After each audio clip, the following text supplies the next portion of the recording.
HCAM programming is supported by our viewers, thank you, and by Phipps Insurance Agency, representing companies such as MapFree Insurance. Their family-owned independent agency is deeply rooted in the communities they serve and offer time-tested insurance products to fit individual needs. Since 1950, Phipps Insurance specializes in home, auto, business, condo, and renters insurance.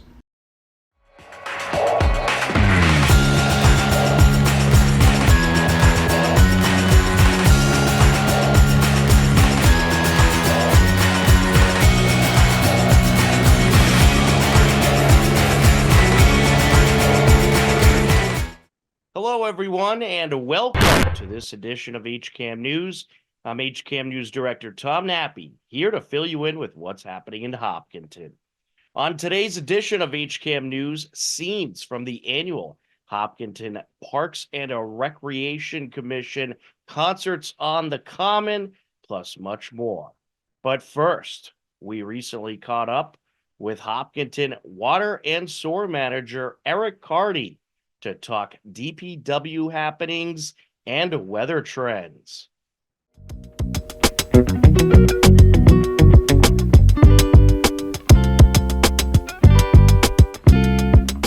Hello, everybody. Tom Nappy here with Eric Carty, your water and sewer manager for Hopkinton. Eric, how are you? I'm doing well, Tom. Thank you. How about you? I'm doing fantastic. Great. Nice day out there today. So, how's everything going at the DPW? I know you guys have been pretty busy with summer road work and some big projects going on. How's everything going over there? Yeah, as you said, it's always busy now. With the growth of the town there, we're always out with some project going on. We're also, dealing with so far what's coming on record to be one of the hottest summers ever. So we're trying to make sure we can maintain supplies in terms of that. The highway's done several roads that they had on the schedule for hot top. They've got that work done. We've been working on our PFAS filter, which has been online since the beginning of the month, late June, which was great. So now at well 6, we have non-detective PFAS going through the system. So we're through the first stage. That's just deemed a temporary solution. The long-term solution is to look at the MWA connection, which will be ongoing.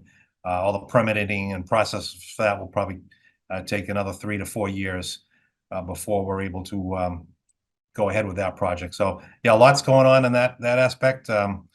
Again, we've had just enough rain that's helped us out with our wells early on. We had some really high demands there when we first started getting into the 90s streak. All of last year, we only had 3 90-degree days, and we're already up past 10 or 12 to this point from last year. Last year, we also had, in the month of July, we had over 10.5 inches of rain. Well, we just got hit by storm after storm after storm. Because I can remember before going on vacation last year, we were making sure our sewer stations weren't going to overflow. So it's been better in that respect that we're not dealing with floods. We're just dealing with the heat, which we can take in moderation. So that's been good for us so far. How are the water levels? Are we still a ways away from a drought situation, or are we doing all right? So we're doing okay. The groundwater is definitely dropping. We're actually, believe it or not, 1.5 inches below normal for this time of year. We've had some rain, recent last couple of days we have, but it's only amounted to like 1/4 of an inch each time. So our groundwaters have, like I said, dropped about 1 foot in the past month. So we're not into the danger zone yet, but we are, approaching longer hours that we're pumping. Or obviously, with these 90-degree days in the sun, the water use goes up exponentially. So we just continue to ask people to please follow the rules that are in effect. Just water on your days and the hours that are in between to help us make it so that we don't have to go any further restrictions. One of the big driving factors for us is also the height of the Hopkinton Reservoir. There's a clause in the permits for both us and Ashland that once that hits a certain height or drops to a certain height, that certain wells get shut off, and that triggers a bigger water restriction for us. So I've checked in with Ashland last week, and so far those levels are staying good. So as long as we continue to get periodic rain here, hopefully we can make it through the summer without any additional restrictions. I feel like everybody around us gets all the rain, but the rain never hits Hopkinton or the Milford area. So it's funny. I don't know if you follow my Hopkinen Weather Twitter site, but I put Oh the yeah. radar up there very often, and we have a phenomenon. I call it the Hopkinen split, and it happens quite frequently. It's actually happened twice in the past 2 weeks, where we had some significant rain coming, and right as it approaches from the west, it seems to get to the Grafton area, and it seems to literally split in half. One half will go south towards Milford and Bellingham area, and the other will go north towards the Westboro area and kind of skirts around us. So I got a running joke online that we are famous for the Hopkinen split when the storms are headed our way in the summer. I guess that could be good, but also a bad thing if you need Yeah. some well-needed rain. Right. Yeah. For on the work side, it's bad. On the private side, if you're outside, it's good. So Absolutely. because you kind of want the well water to help recharge. Right. So hopefully we'll get some rain and uh speaking of the weather, I mean we got it looks like another heat wave coming in. How long is this heat gonna last, do you think? So they were pretty spot on. They said at the beginning of the year it was going to be a much warmer and wetter summer than average. So unfortunately, it looks like yeah, we got another set of heat coming in. Next week's also, of course, I'm going on vacation, so it's looking a little rainier as well. But it is supposed to kind of persist through the summer, just the way the setups are right now. It's severely severe heat waves out in the Midwest, and that might be swinging our way. They've had temperatures, well in exceedance of some of the records out there. So it's been one of those years you just kind of locked into it and kind of have to deal with what comes our way. So, I mean, the good news, knock on wood, so far, it's still early in the season, but at least the tropical storms have been at bay. There's been a lot of sand that blows off the African west coast, and when that sand is blown out into the Atlantic, it actually helps depress any tropical storms for forming. So that's been prevalent lately. So hopefully, that will maintain. But we know there's going to be storms. There always is. There was a prediction to have higher than average tropical storms. So yeah, it's real early in the season. It's not really till August when those start to heat up. So we hopefully, we're able to be spared. It's been a long time since Hurricane Bob hit. So unfortunately we're due, but it'd be nice to go without one again this year if possible. Yeah, I mean, I'm hoping, hopefully we'll never get a significantly bad storm, but we are certainly well overdue. I feel like the last few years it's been very active and pretty surprising that we haven't got one. So Yeah, yeah, we've had a couple close calls with that one hitting in Rhode Island, and it was downgraded to a tropical storm 2 or 3 years ago. And we got about 4 or 5 inches of rain, and thankfully not too bad. So yeah, hopefully our luck holds up because, like I said, I remember Hurricane Bob. That was a Category 1, and I remember seeing the damage around town after that, and that was significant with just being a Category 1. So hopefully we're able to avoid any significant damage. yeah, absolutely. I know down south they just had Houston area. They just had a big hurricane. I believe it's the earliest one that they've had in a long time. This early. Yeah, and to be a major one, that was the earliest major recorded one in the Atlantic basin as well. So yeah, the weather's definitely changing. So we'll just have to hope that it doesn't affect us too drastically too often. Absolutely, and we'll get back to weather in a second, but I wanted to ask you. A press release was sent out recently from the DPW. It was about the new EPA requirement. Just for the residents out there and the people wondering, can you explain what that is and also how everything is progressing with that? Absolutely. So yeah, a new requirement that came into effect. It's called the lead and copper. So it's actually called the service inventory, but it's pertaining to primarily lead services. So the goal is to try to locate. We're pretty sure that we don't have any left. Our record books don't indicate what every service type is. So this press release that we sent out is to help the public help us identify what they do have in their basements for the ones that we don't have uh, a type of pipe for. So we're confident we've got most of the lead lines removed that we knew of back 10, 15 years ago. But this process will go through. And we ask the people that do receive a letter in a mail, if you could please fill out that short survey, because that will help us not only identify if you have a lead service, but it also helps us comply with this new requirement. So we have to inventory all 4,000 of our services, compile a database, and have that available and sent in to the DEP and the EPA for The deadline is this October. So it's a big undertaking. Unfortunately, they did not keep a lot of good records of the services. We have all the mains and all those types, but we're missing quite a few of the service types that were put in long ago. So we really need the help of the public with that. And we also ask them on there if they have any questions, if they during the survey, if they can't identify the pipe, to please call our office. We'll be happy to go out and do it for them. There's no uh, I'm trying to think of the proper word to say. If they do have Charge or anything? a lead pipe, yeah, we're going to come out and replace that. So there's no ramifications to the public. They're not going to have to do these major spend major money to do renovation or anything like that. So we want people to let us know. Don't be afraid to fill out the survey, because there's no ramifications back to the public. Yeah, help get the lead out of the water system, right? Exactly. All right, and also it was announced that there's going to be and the select board approved this, a water and sewer rate change and some changes in the water and sewer system. Can you explain what that's all about? Sure. So every year we have a consultant come in that helps us do a rate study evaluation. So we go through all of the projects that we have currently, that we have planned to come up, and based off of that and equipment needs, we have trucks that we have a replacement program that has to be replaced every year. We have some mandates. Unfortunately, there are mostly mandates from the state and federal government that are unfunded, that can be quite costly. So we have to prepare for those as well. And so this year the rates went up. Unfortunately, it was a significant change of about 40%. You still get a very good deal for water. If you look at the overall amount of what you're paying for water, it's less than a penny a gallon. So you compare that to gas, milk, everything else, it's a significantly less. But unfortunately, the costs are significantly going up. All the chemicals that we use to treat it, all the vehicles, everything that we're getting, of course, has all gone up. Everyone knows it's dealing with it at home. The price increases have gone up severely, so that's all affecting us as well. So, hoping to minimize any sharper increases in the future. We're still, in terms of surrounding areas, we're still on the middle to low side of rates, which is the good part, even though we've had some significant ones past couple of years.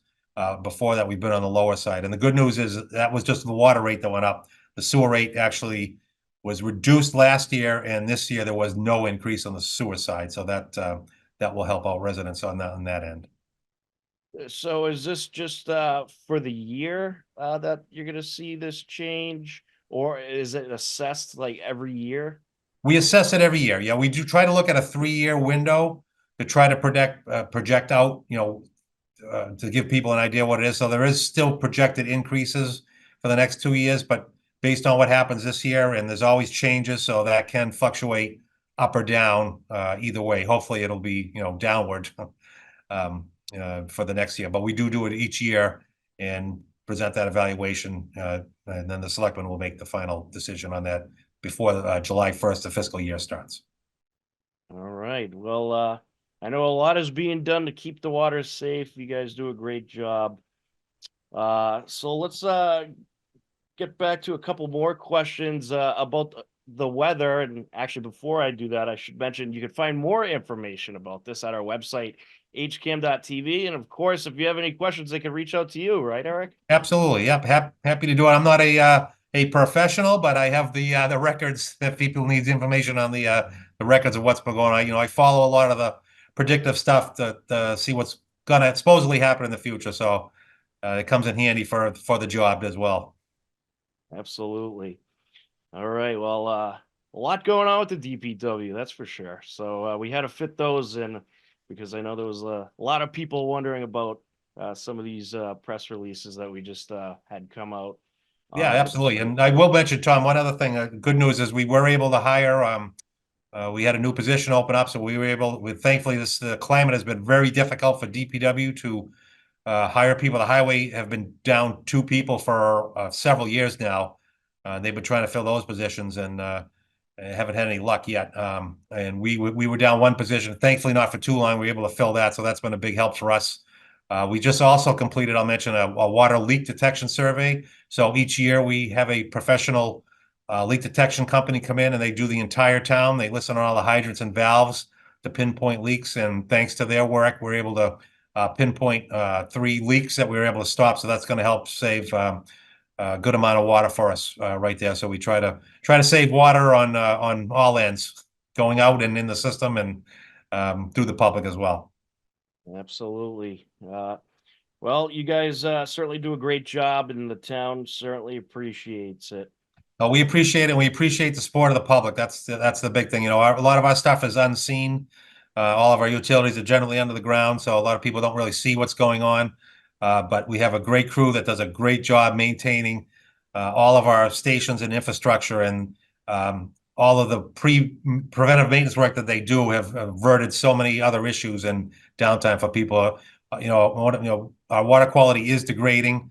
Unfortunately, that's one of the reasons we're looking at the MWRA. So we're trying to do everything we can to prevent the dirty water and everything in between that. But going through the future, we are going to have to do some upgrades to get the water back to where it used to be. Absolutely. All right. So weather-wise, though, we talked a little bit about it earlier, but how long do you see summer lasting? Any predictions on when we're going to start to see fall weather yet? So they really like to stay about a month out. They do look some 3 month looks out, but those can be very they do show what the comparison is when they get to that 3 month part of what they predicted, and they're really not the greatest of predicting 3 months out, but just usually about a month out. The prediction was to have around a normal fall, but still to be warmer than normal summer going through the end of August. So people can expect the worst part is the humidity. We were always deal with the heat, but we just had extensive humidity levels. I think there was a record that just broke in Boston where the temperature didn't go below 70 for 16 or 17 days, which was a new record, and that on top of the humidity. So that's unfortunate. What we're going to be dealing more with is that weather just coming up from the south. The way the weather patterns are now, they're pushing all that southern moisture, which is high humidity and dew points, up our way. So we can probably expect that through the end of August at least. Well, I gotta tell you, I was on a beach for a couple weeks on vacation myself, and it was rough coming back with that humidity. Yeah, I'm going to Maine next week, and the water looks like it's in the low 60s, so I'll take that with it's going to be 90 out. So Perfect. That's the place you want to be with this humidity, that's for sure. All right, Eric. Well, again, we appreciate everything you do, and we'll certainly keep up with you with weather trends. And I'm guessing it's probably too early to ask about any predictions for winter, right? If we're going to have an active. Yeah, we'll save that till September, October timeframe. Get a little bit better feel. They really don't like that. Even the meteorologists won't even like to predict out until the end of October. Absolutely. All right, Eric. Well, we'll do this again in the very near future. Enjoy your vacation, and we'll talk to you again soon. Thanks so much. All right. Thanks, Tom. Yep, always a pleasure, and thank you for helping us get all of our work stuff out to the public as well. We appreciate it.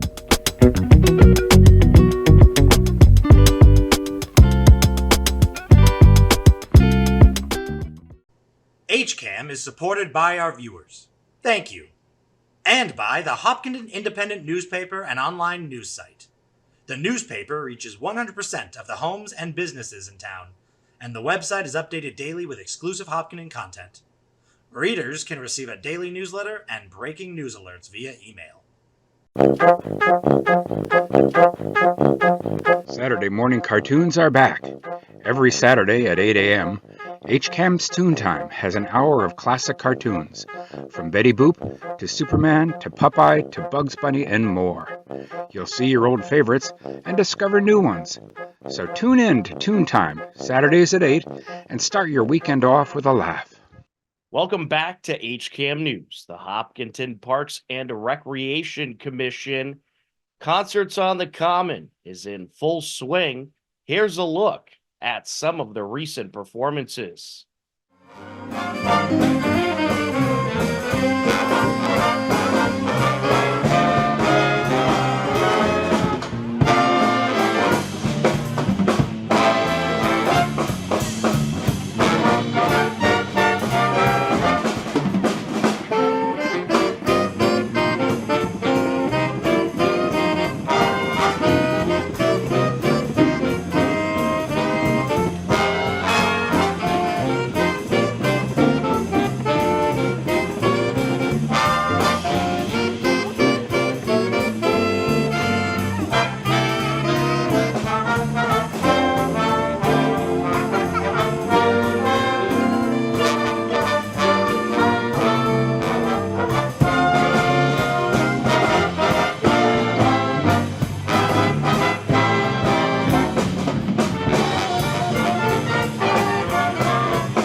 today. Jump on it if you sexy and flaunt it. Well, it's Saturday night and we in the spot. Don't believe it, just watch.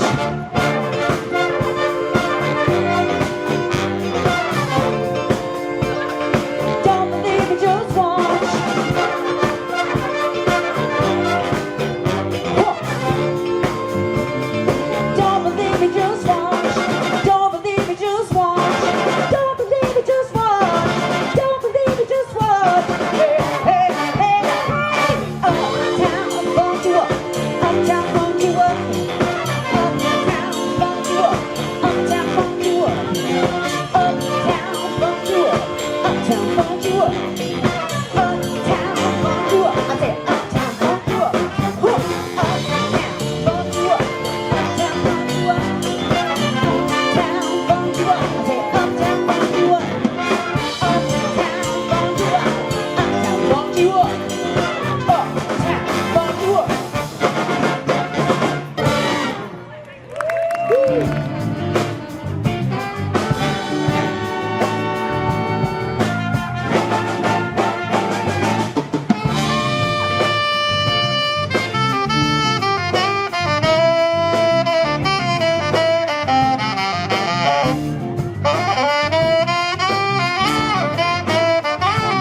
It's time to tell you about some happenings in town you should know about. Hopkinton Parks and Recreation Commission Concerts on the Common is in full swing. The next concert takes place on August 4th and it will feature Music Matters. Be sure to catch the recording of each and every Parks and Recreation Commission Concerts on the Common airing on HCAM and available at our YouTube page, youtube.com/HCAMTV. Our picture of the week. Congratulations to Hopkinton Little League 8U team as they defeated Shrewsbury 5-3 to claim the summer season championship. This photo is courtesy of the Hopkinton Little League Facebook page. Upcoming town government meetings include on Tuesday, August 6th at 6 p.m. We'll have the select board meeting, and on HCAM Ed Thursday, August 8th at 7 p.m. we'll have the school committee meeting. To view all upcoming town government meetings, head over to hcam.tv/gov, or for more information, head over to the town website at hopkintonma.gov. Believe it or not, that is going to wrap it up for this edition of HCAM News. For everyone at HCAM, I'm Tom Nappy. As always, we thank you for tuning in, and be sure to catch HCAM News every Wednesday at 6:30 p.m. Thanks for watching. Enjoy the rest of your day, and we'll talk to you again soon. Goodbye, everybody.